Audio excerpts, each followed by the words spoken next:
এদিকে ডাকসু নির্বাচনের সংবাদ সংগ্রহ করতে গিয়ে লাইভ চলাকালে হৃদরোগে আক্রান্ত হয়ে মারা গেছেন স্যাটেলাইট চ্যানেল এস এর সিনিয়র রিপোর্টার তরিকুল শিবলি। সহকর্মীদের চোখের সামনে ঘটে যাওয়া এই মৃত্যুর ঘটনায় সাংবাদিক সমাজে নেমে এসেছে গভীর শোক। বিস্তারিত জানাচ্ছেন তৌফিক হাসান তুহাদ। আমরা ঢাকা বিশ্ববিদ্যালয়ে অবস্থান করছি এবং আমরা এই শেষ লাইভ দিয়ে জীবনের ইতি টানলেন চ্যানেল এস এর সিটি রিপোর্টার তরিকুল শিবলি।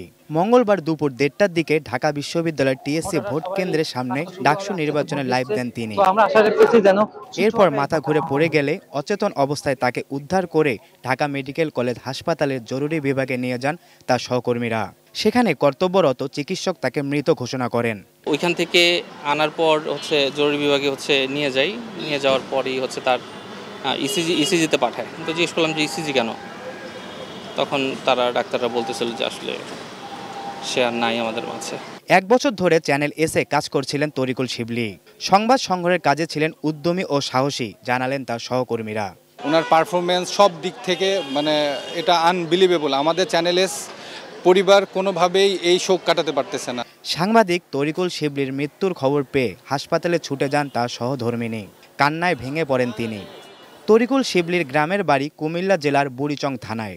বর্তমানে উত্তরার দিয়াবাড়ি এলাকায় থাকতেন। উদ্যমী এ তরুণ সাংবাদিক স্ত্রী ছাড়াও 2 মেয়ে রেখে গেছেন। তৌফিক হাসান তুহাদ, এটিএন নিউজ, ঢাকা।